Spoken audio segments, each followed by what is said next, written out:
Hello students, welcome for today's session. Today we will discuss about human female reproductive system. Already different parts of the system we have discussed already in the previous video. Just have a look there. Now the primary sex organs in the female are ovaries. A pair of ovaries are present. Just consider this as ovaries, right? Then here a pair of fallopian tubes are present. You try to draw the picture, at least a rough picture along with me.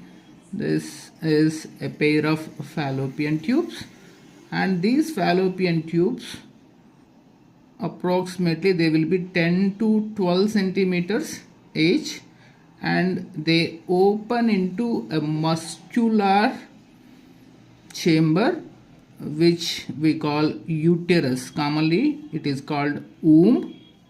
Then this uterus opens into another tube which we call vagina. This is the vagina, right? Now just have a look, close look towards the fallopian tube. And this is the anterior part of the fallopian tube having finger-like folds, and this region is called infundibulum,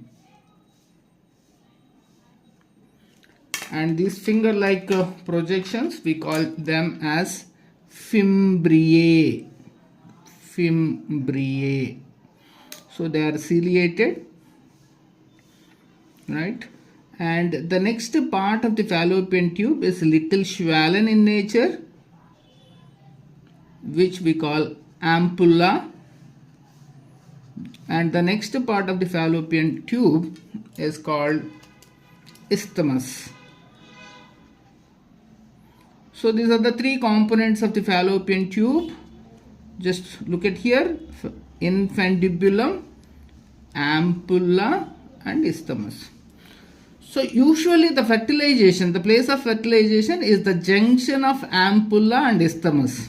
If the junction is not given in the option, you can go for ampulla. Exactly at this place fertilization may happen if all the conditions are suitable.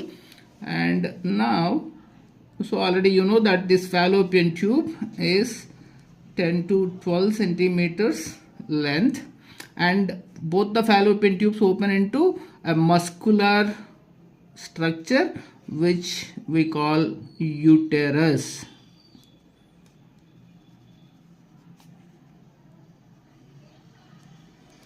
This is the uterus. Now this uterus, it is made up of three different layers. The outermost layer is called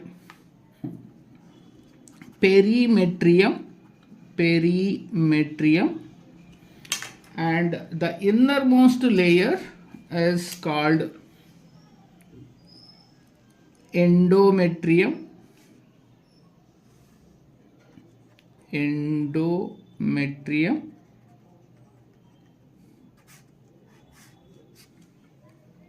So are you not able to see endometrium? I'll write here endometrium.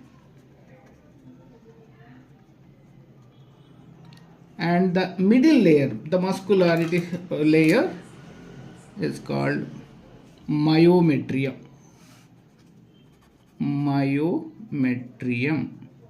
So there are three layers. So endometrium is inner, and middle is myometrium, and outer is perimetrium. And here this uterus opens into vagina.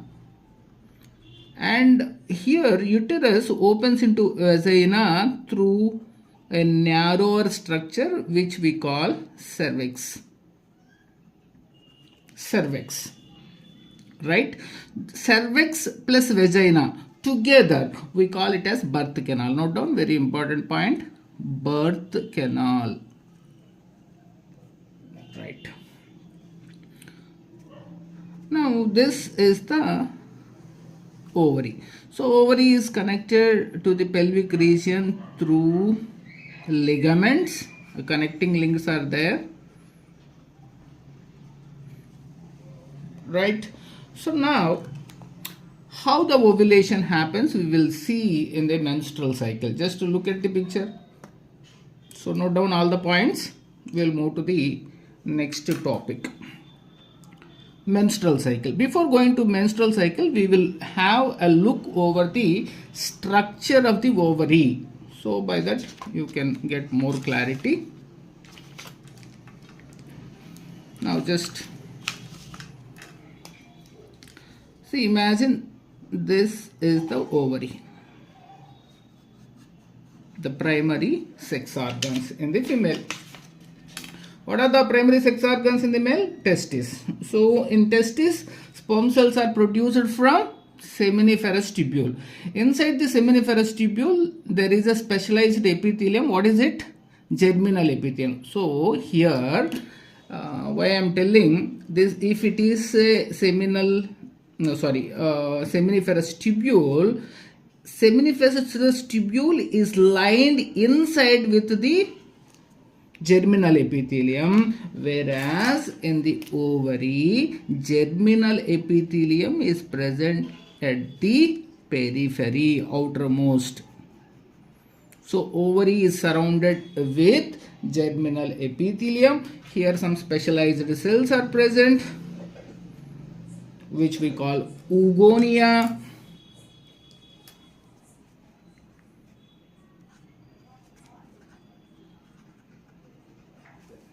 Right. Now, this is the ovary, structure of the ovary. So, the interior of the ovary, this entire structure, we call it as stroma.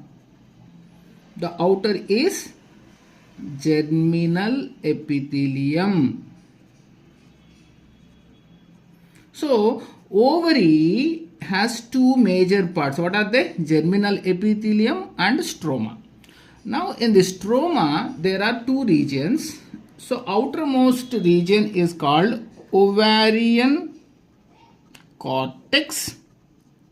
Outermost region, ovarian cortex, and inner part is called ovarian medulla. So this ovarian medulla is filled with a tissue which we call stromal tissue. Stromal tissue, right? So this is the microscopic structure of the ovary. Now here if you look at the formation of female gamete, we call it as oogenesis.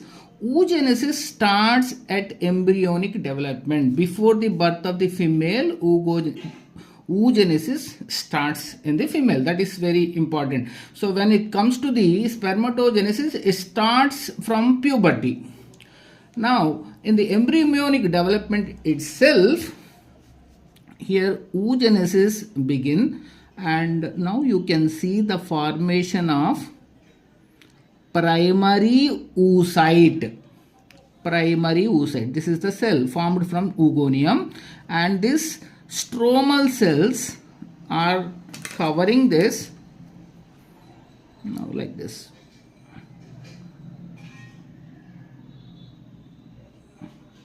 Now this structure we call it as primary follicle. Primary follicle.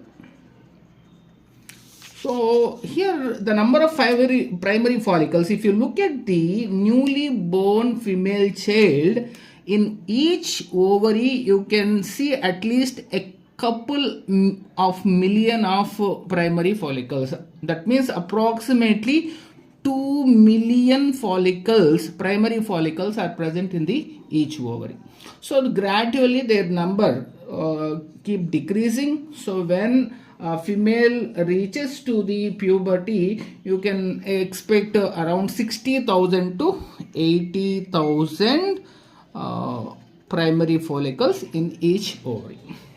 Then here meiosis has started, but the meiosis doesn't progress further steps. It gets stopped at prophase 1.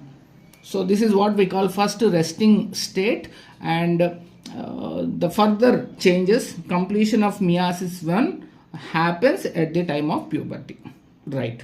So what happens at the time of puberty, we are going to discuss now.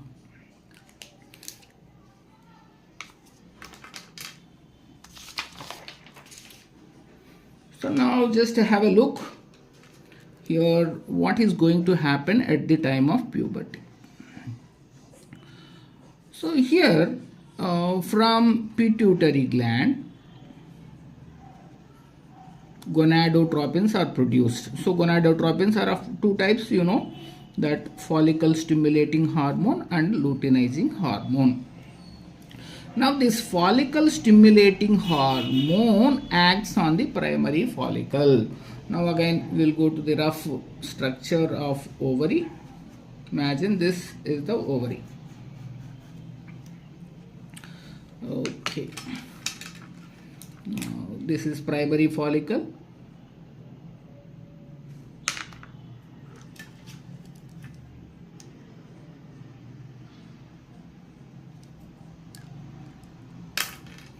This is one of the primary follicle, right? Primary follicle.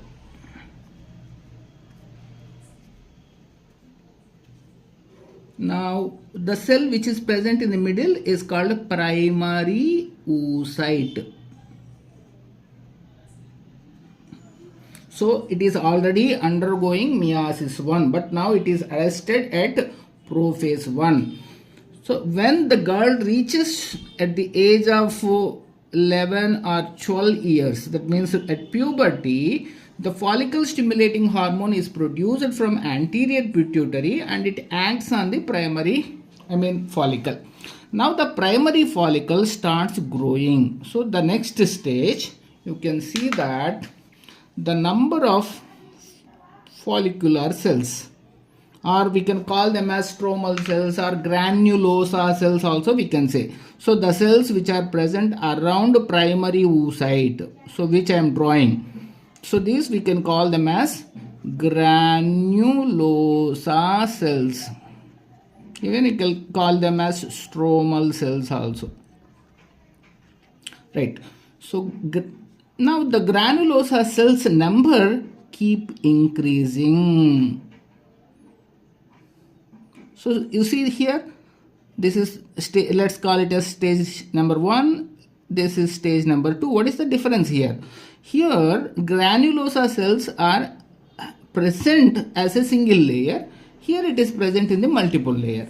So now at this stage it is called secondary follicle.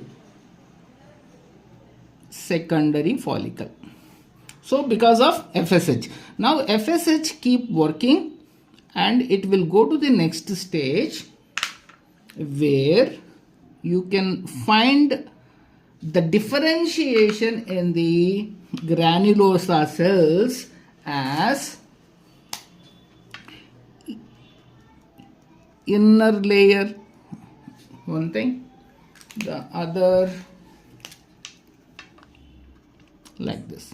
So you can find the differentiation.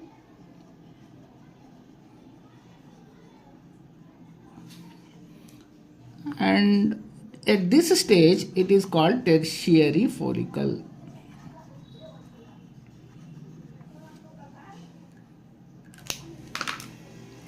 So here the layers are made into, so theca interna inside, theca interna which is present in the interior, and outer is theca externa. So this differentiation of theca, like theca interna and theca externa, if you find it, then you can call it as tertiary follicle. One more important structure of the tertiary follicle is you can find an empty space, a small cavity you can find, and this cavity is called antrum. So now you identify the difference between primary follicle, secondary follicle and tertiary follicle. So primary follicle is simple. Inside primary oocyte is present, and around the primary oocyte there is a layer of granulosa cells. Then, so when FSH stimulates, the number of granulosa cells will increase and it forms multiple layers, and at this stage this follicle is called secondary follicle.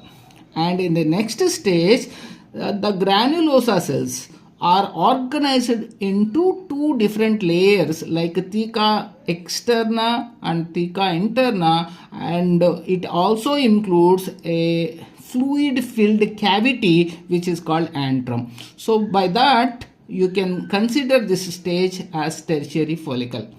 And at this stage, at tertiary follicle stage, the primary oocyte completes meiosis 1 and forms two daughter cells. Now here this meiosis 1 is like how the cell will divide. One cell is the largest one cell is the smallest, very smallest one.